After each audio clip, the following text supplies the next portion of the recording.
heard God clearly. God said, this is your wife, this is your husband, but we're divorced, but we're separated, but our marriage is hitting the rocks, hitting the storms. This person is very mean. How come God said they were my spouse? Let me tell you. The fact that your marriage is challenged doesn't dispute the fact that God spoke to you or that you heard God. It's one thing to hear God, it's another thing to be like the God you heard. Marriage is for two humans, not one human, one angel, not one human, one spirit, right? So if a person has been wicked, mean, a narcissist, has mental illnesses, mental disorders, has behavioral issues, is selfish, and they get married, marriage will not suddenly change them. Yes, they need to work on themselves before the marriage happens. So if God says this person is your spouse, you heard him clearly through whatever means you hear God, and you feel just hearing him is enough, that is just one step. You have to work on yourself. The Bible also says renew your mind, keep adding value. Look at yourself. Do I have a character flaw, something in me that I need to work on? Then work on it, because you're going to be married to a human in flesh and blood. If you hurt them, they will feel it. They wouldn't say, oh, God spoke to you, then they will not feel the hurt. No, they will. That's why it's fallacy when people say forgive and forget. That is fake. No human being forgets what happens to them, except they had amnesia or a mental or a health issue or an accident that affected their memory. Else we remember. But of course, when we release forgiveness, when there's been that resolution, we can release forgiveness, let it off our chest. But you can still remember what happened, but just that you're not feeling the grudge, you're not bearing the grudge. So as for remembering, people remember. And one reason marriages are crashing, hitting the rocks, is simply because people do not go for premarital therapy sessions. The few who would do anything before marriage will just do blood group, genotype, HIV, HPV, and all of that. Nice, amazing. But you need to do compatibility, tests, find out, ask questions. I shared this in my book and on the posts I made about questions to ask before you say yes. You need to ask questions, check your compatibility, right? You can't be a wicked person and then dwell on the fact that after God spoke to you, so there's nothing you can do about it, so the other person has to manage. And when you say God spoke to you, be sure that God spoke to you. Be sure you're not hearing voices, strange voices. Be sure it's not your imagination. Be sure you're not being manipulated. Be sure nobody's coming to sell prophecy to you. There's this story of one lady, I think, what's her name? I don't know, it's not coming to mind, but she got married to a pastor, a prophet. How did that happen? She went to a church for a program, and then somebody says, oh, this is your name, you're going to get married to a man called so name. And she was like, oh, amazing. Then the next Sunday, somebody with that name comes and like, oh, this is the fulfillment of prophecy. Meanwhile, the person who gave her the prophecy is a brother to this pastor. So it was just a simple arrangement of, oh, I like this girl, let's throw one prophecy. She fell for it. Along the line, the marriage became toxic. The guy was a toxic person, a psychopath. He threatened to unalive her. She ran to her, family house outside Nigeria. He still came there, right there where they were abroad, and threatened that he was going to unalive her, But they took the threats maybe lightly. Probably they didn't act on it like to help her get out of the location or the country entirely or something.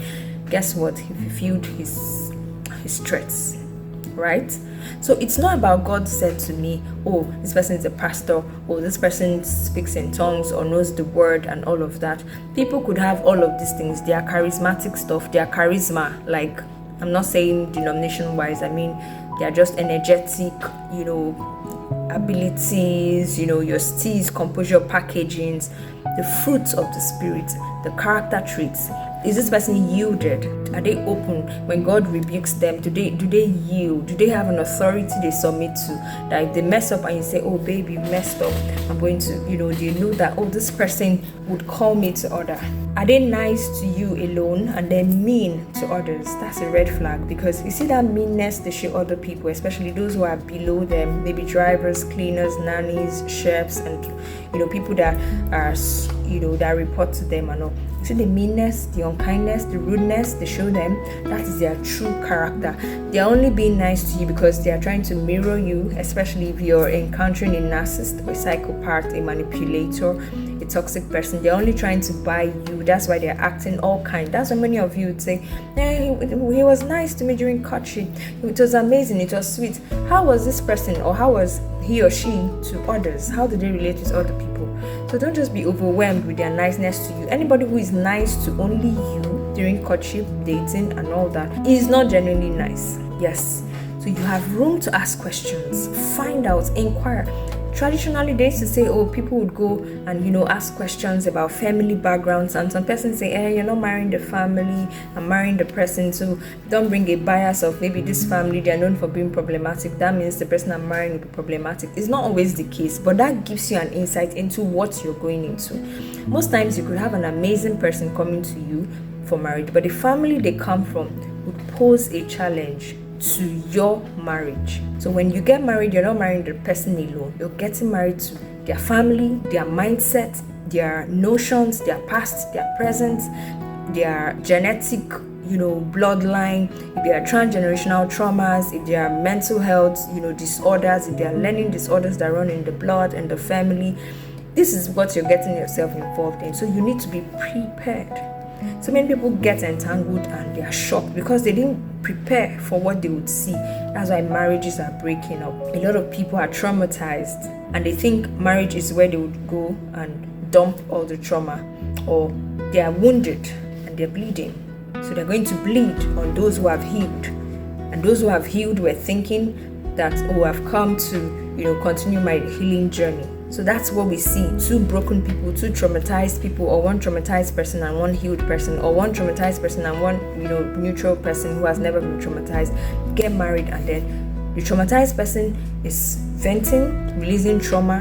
The other person has never experienced trauma, so they are surprised. What does this mean? They grew up in love and care, and then they are married to somebody who didn't see any modeling of love and care. So that's why marriages are breaking. It feels like there's an outbreak of narcissism, people with narcissistic personality disorder. It boils down to how people are raised, how children are raised, how our boys, our girls are being raised, the families they are being raised in. Idolizing children is a breeding ground for them to be narcissists. As much as there are, links to genetic factors and all, but the environment, all of this is affect. So it doesn't end in, oh, I heard God. You're getting married, you need to know what else. If it's a family where they have postnatal psychosis, where women after giving birth, they go mental, they become like insane, maybe for a while, and then this is what you're going into. So you need to know what is the roots, why is this so? If it's a family where the children, there's a trace of autism, there are genetic mutation issues, you need to know. Because when you're faced with this shock, it can throw you off balance. It can shake the foundation of your marriage because you didn't see it coming. You didn't know that this is a part of the burden we're coming to bear. So you need to make inquiries, take your time. There's no rule that says, oh, this is the reward for the first to get married or punishment for the last to get married. There's no reward or punishment for, first to get married, last to get married. No. So take your time. Ask all the questions you need to ask. I'm rooting for you, and your marriage must work with the right person. And if you find yourself in a trap, somebody has said, I would unalive you, I'll teach you a lesson, I'll make this marriage hell for you. Don't take it as a joke. Don't ever try to explain what somebody else has said with their mouth. Out of the abundance of the heart, the mouth speaks.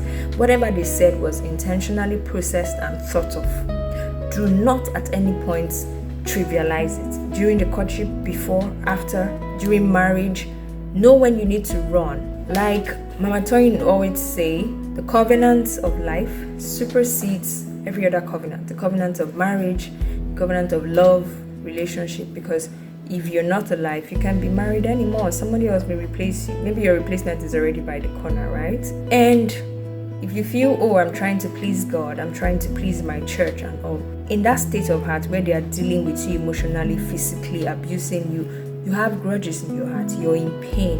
So how do you think you please God? How do you think you go to heaven when you're in a marriage that causes you to constantly be sad or angry? So you see that you're gambling, even when you said you're not a gambler, but you're gambling with your life. The life that you do not own was given to you by God. So share this video with somebody who needs this encouragement. To live, L-E-A-V-E, to live, L-I-V-E. I'm rooting for you.